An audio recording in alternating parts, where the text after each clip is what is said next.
Welcome to Mindful Chatting, a podcast where therapy meets real life. I'm Kristen, a therapist, business owner, and a lifelong student of what it means to fully show up in our relationships, in our work, and in our healing. Here, we unpack mental health concepts, explore mindfulness tools, and talk through the messy, beautiful, in-between moments that shape us. Whether you're a fellow clinician, a curious listener, or someone navigating your own growth, this space is for you. Let's chat. Hey friend, welcome back to Mindful Chatting, where we slow down, get honest, and give our nervous system some space to exhale. Before we dive in today, go ahead and get cozy. Grab your drink, wrap yourself in your favorite blanket or hoodie, or pause to light a candle, whatever helps your body feel a little safer, a little softer. You deserve that, because today we're going deep into something raw and something real. The Female Friendship Rejection Loop. You know the one. It starts with connection. It's fast, intense, deep. Then something shifts, like silence creeps in, insecurity takes over. You reread messages. You wonder if you were too much. You pull back or you over-explain, and then the cycle begins again.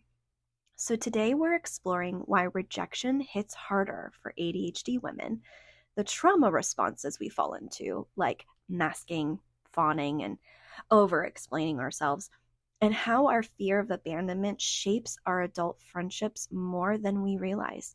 So let's go there, but we're going to do it together.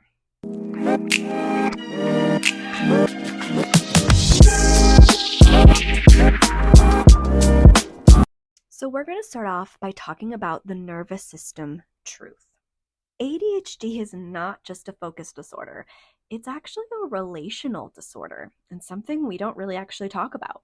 Many ADHD women grew up missing social cues, being told we were too loud, too intense, too sensitive, or simply just too much. And then we internalized that rejection. And then rejection sensitivity dysphoria, or RSD, took root. RSD isn't just a bad feeling.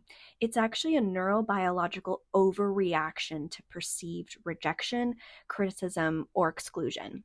And it can trigger some of those shame spirals we have, flooding emotions, physical discomfort, and urges to isolate or over attach to people. And in friendships, especially with other women, where intimacy runs deep and unspoken expectations abound, this can become a loop for us. The ADHD friendship loop often sounds like this. Did I say something wrong? She hasn't texted me back. She must be mad at me. I'm too much. I ruin things. I'll just pull away before she does. Or why does this always happen to me? And that loop, it's exhausting. It's not just about the other person. It's about our lived history of feeling unseen and unsafe. Let's talk about the coping strategies we've unconsciously used to survive these moments, and many of which started in childhood. Let's talk about masking. Masking is where we hide parts of ourselves to actually avoid rejection. This is where mirroring comes in. We will mirror others. We rehearse texts. We rehearse phone calls or conversations. Or we can sometimes look and pretend not to care when things actually are big and we care a lot about them. Or fawning. Fawning is this people-pleasing, but for ADHD, it's people-pleasing on overdrive. We make ourselves small, agreeable, available, accessible. We say no worries when inside we are actually worrying. And we will drop our boundaries to avoid rocking the boat. Over-explaining is another one, and this one hurts. It's the voice of our inner child. And our inner child is saying, please don't leave me. Let me explain. Let me fix it. We will send long messages trying to clarify, justify, make it okay, often to people who haven't even noticed a rupture was even there. These trauma responses are not manipulative. They're actually protecting us. They're protective. They're survival strategies. They're built to shield us from a world that often misunderstood our tone, our feelings, our rhythm. But here's the cost. When we're chronically masking, fawning, and over explaining, we never let ourselves be loved in our full truth. And we're chasing belonging while abandoning, well, ourselves. If you've ever felt like your adult friendships are either all or nothing, you're not alone. ADHD brains often struggle with object permanence, and that includes people. So when we don't hear from someone, our brain doesn't say, oh, she's probably busy. It actually says, she's gone. I did something wrong. I'm being left. This is especially true for women who had that chaotic or inconsistent friendships when they were growing up, or were the helper or the empathic friend who was always fixing and doing things for others, or experienced relational trauma like exclusion, betrayal, or emotional neglect. And that can be from our parents, it can be from friendships, or it can be from romantic relationships. Here's what often happens though.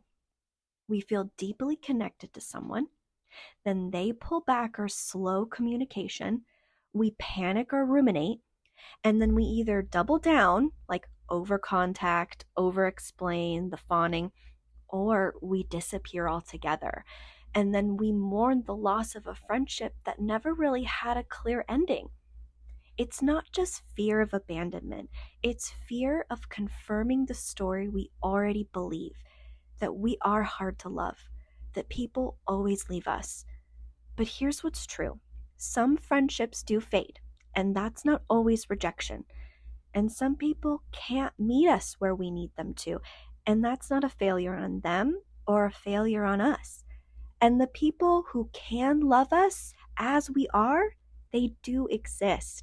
But we have to let them meet the real us, not the masked version, not the over-explaining version, not the fawning version, really, the real you. So here's my invitation for you this week. Before you spiral over a delayed reply, I want you to take a deep breath. Before you apologize for being too much, I just want you to pause for a second. And before you shrink, ask yourself, am I trying to earn connection that I already deserve? You don't have to contort yourself to stay connected. You deserve friendships where you can show up unfiltered, where you don't have to overperform for others, where your presence is enough. The female friendship loop is real, but it doesn't have to define every chapter of your friendships. We get to write new ones with curiosity, with boundaries, with our truth and our true selves. Next week, we're staying in this same theme of connection with the invisible but not imagined loneliness of those high-functioning women. We're going to talk about the misunderstood symptoms of ADHD in those socially successful women and what loneliness actually looks like when you're surrounded by people and how social masking deepens that disconnection. You don't want to miss this one. And don't forget, if you've been curious about the ADHD Planning Stack pilot course, stay tuned. I'll be sharing more info soon, including a special invite to those of you who've been nodding along with these episodes. And also, before sharing some early findings from my dissertation research on ADHD, social disconnection, and the emotional pain that doesn't always show up on paper, but it lives in our day-to-day relationships. And thank you for being here and for doing the brave work of staying present with what's hard. You're not too much. You're not too emotional. You're just a woman with a big heart, a deep mind, and a nervous system that finally learning what safety feels like. And take care of yourself. And as always, be gentle with your mind.